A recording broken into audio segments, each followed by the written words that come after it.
en observant ces hommes si différents de nous à tant d'égards, de songer à la célèbre leçon d'anatomie de Rembrandt. Mensuration aussi pour l'acupuncture tibétaine, à laquelle on attribue des résultats tout à fait extraordinaires, mais que je n'ai, je dois le dire, pas été en mesure de vérifier.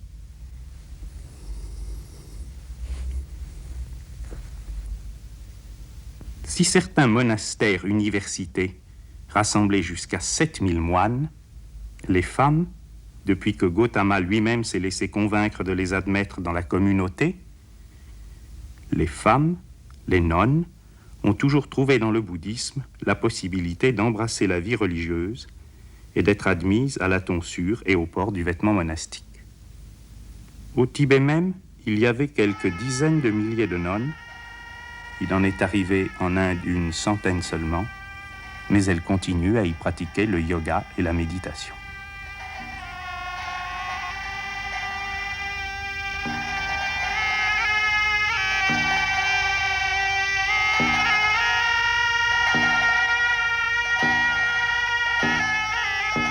Comme les moines, les nonnes consacrent leur journée aux offices, aux rites, à la lecture, à l'étude, à la prière et à la pratique des mudras, ces gestes dont chacun engage l'être entier et qui ont tous une profonde signification symbolique.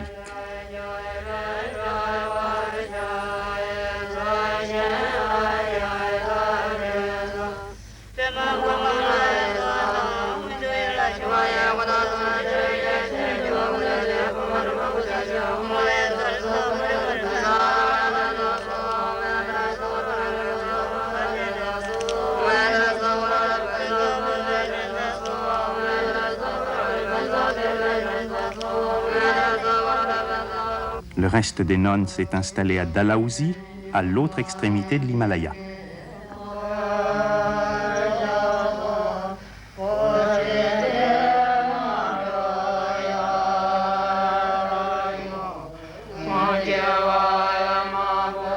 Elles effectuent le tour rituel du bungalow qui leur sert de demeure et de temple, avant de célébrer l'office de la foi bouddhique.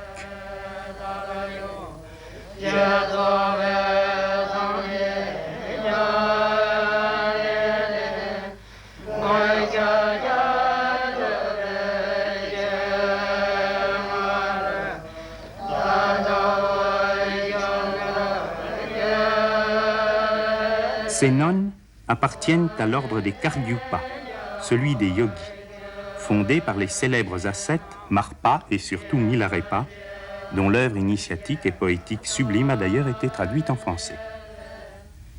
Car la rencontre avec le monde tibétain se place d'abord sous le signe de la division du bouddhisme tantrique en plusieurs sectes, dont 4 principales se partagent la presque totalité des fidèles, des moines et des ermites.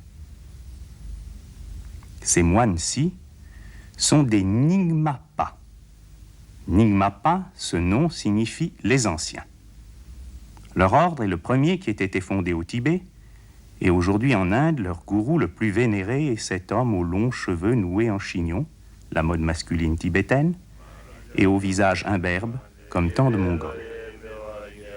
C'est un sage marié et père de famille, Dudjom Rinpoché.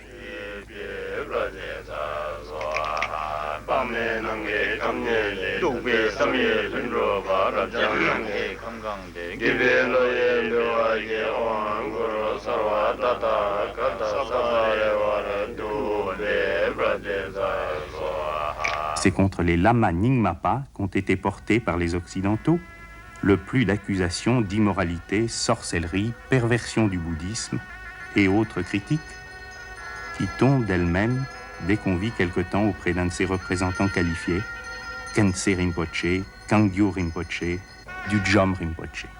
Celui-ci célèbre ici un rite tantrique d'initiation, ou abhisheka. La fin du rite est trop sacrée, trop secrète, pour qu'il puisse être question de la montrer sur un écran de télévision.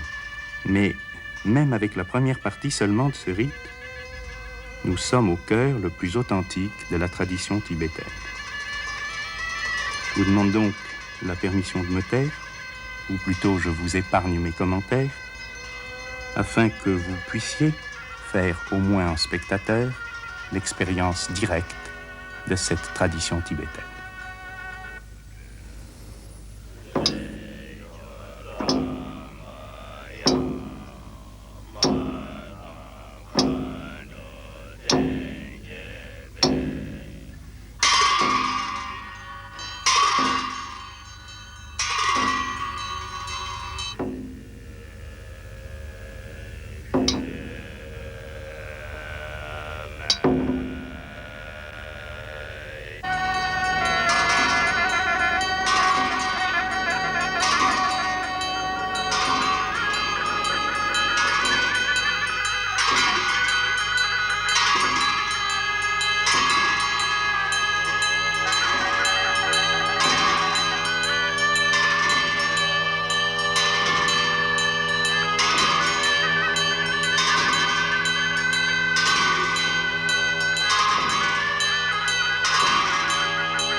Après l'ordre des Nyingmapa, le second qui apparut historiquement est celui des Sakyapa, les moines du monastère de Sakya. Leur chef aujourd'hui est le Sakya Lama Dakti Rinpoché, un tout jeune homme dont le visage, lui aussi imberbe, s'encadre également de longs cheveux en chignon et s'orne de boucles d'oreilles, ornements qui n'ont pour les Tibétains strictement rien d'efféminé. Malgré sa jeunesse souriante, Dakti Rinpoché est un homme doué de la plupart de ces fameux pouvoirs parapsychologiques que les observateurs occidentaux se sont émerveillés de découvrir chez certains lamas et qui sont en fait aussi accessoires à la vie spirituelle authentique et à la sagesse véritable que le sont à la sainteté les charismes miraculeux de certains des mystiques chrétiens. Les Sakyapa sont aussi des bonnets rouges, ou ordres non réformés, comme les Nyingmapa et les Kargyupa, tandis que les bonnets jaunes, les Gelugpa, issus de la réforme de Tsongkhapa, constituent l'église officielle du Tibet, celle à laquelle appartiennent le Dalai Lama et le Panchen Lama. Et l'on pourrait peut-être comparer les relations qui existent aujourd'hui entre bonnets jaunes et bonnets rouges à celles qui existent, à l'heure du Concile, entre protestants et catholiques français. Respect mutuel, désir sincère de rapprochement, mais quelques graves divergences et le souvenir d'un passé de conflit. Par contre, la distinction entre les trois sectes non réformées, les bonnets rouges, ferait plutôt penser à celle des grands ordres catholiques, bénédictins, franciscains, dominicains. Conviction d'appartenir à la même Église, mais attachement à sa tradition particulière et à son fondateur. Les Kargyupa, la secte dans laquelle le fameux yoga tient la plus grande place, se divisent eux-mêmes en Dukpa Kargyu et Karma Kargyu.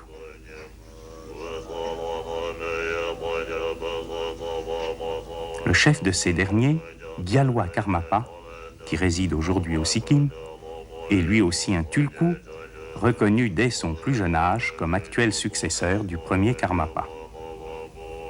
C'est peut-être, après le Dalai Lama, le plus célèbre des pontifes tibétains, bien qu'il soit tout juste âgé de 40 ans. C'est aussi un des sages les plus impressionnants, aussi bien hindous ou soufis musulmans, avec lesquels il m'ait été donné de séjourner. Et mes propres expériences auprès de lui, le rayonnement de sa présence et son influence silencieuse, expliquent aisément la vénération faite de reconnaissance qui lui est porté.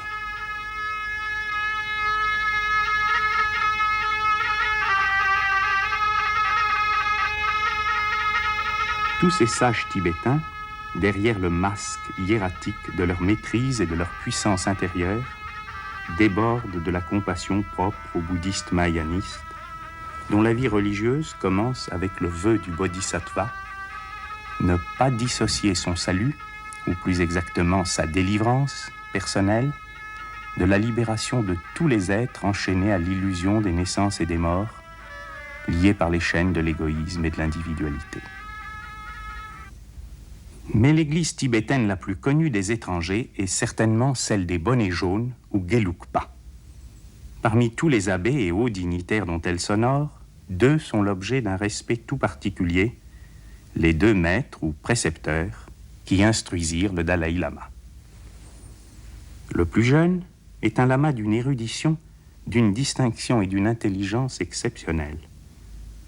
La dévotion que lui manifeste ce moine venu le consulter sur un problème grave de sa vie spirituelle est un témoignage de cette étiquette raffinée et qui a fait souvent utiliser le mot de servilité pour désigner l'attitude des humbles Tibétains devant les princes de l'Église. Ceux qui se sont trouvés eux-mêmes dans la position du disciple, de l'élève, ont reçu de leur maître non seulement les réponses les plus éclairantes aux questions les plus vitales, mais la transmission d'une force, d'une énergie qui ne peut être comparée à aucune autre expérience connue.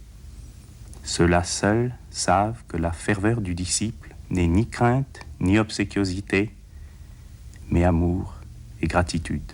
Ils savent aussi que tout geste accompli en présence du maître est un rite, que toute nourriture consommée avec le maître est un sacrement, que tout silence partagé avec le maître est communion à la vérité de cela qui est. Le plus âgé des instructeurs du Dalaï Lama est l'exemple même de ces grands métaphysiciens et dialecticiens Gelugpa que la maîtrise parfaite des enseignements de la Prajnaparamita et des divers tantras a lentement préparé au plus haut sommet de la méditation sans forme, non duel, au-delà de toute image ou de toute représentation.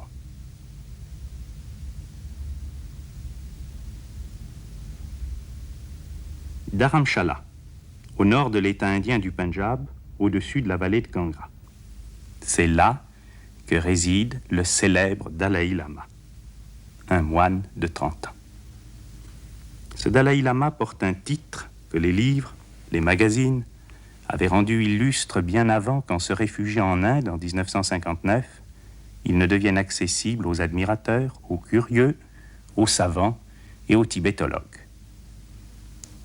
Lointain successeur du réformateur Tsongkhapa, reconnu chef politique du Tibet par un empereur mongol, qualifié de Dieu vivant par les journalistes du monde entier, considéré comme manifestation ou incarnation du Bodhisattva Avalokiteshvara, le 14e Dalaï Lama, est pour tous les Tibétains réfugiés le symbole de la patrie perdue et de la religion conservée. Mais ce souverain, pour qui l'adoration de son peuple va jusqu'à ramasser la poussière foulée par ses pieds sacrés, ce chef d'État en exil, plus célèbre que bien des premiers ministres de grande puissance, n'est ni un roi, ni un empereur, ni un dictateur, ni un président de la République, ni un chef de parti au pouvoir. C'est un moine bouddhiste, soumis à toutes les règles monastiques des sutras, à commencer par le célibat et la chasteté. Un moine qui se prosterne avec les autres moines de l'ancien monastère du Potala à Lhasa et qui confesse avec eux ses manquements à la règle de leur ordre.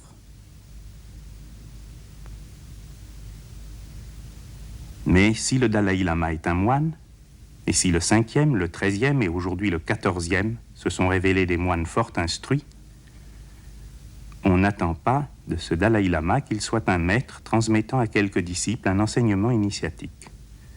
Pour les Tibétains, il est autre chose que cela, peut-être bien plus. Le précieux protecteur du peuple tibétain, Chenrezig, le Bouddha de compassion, descendu parmi les hommes pour les réconforter et pour les servir.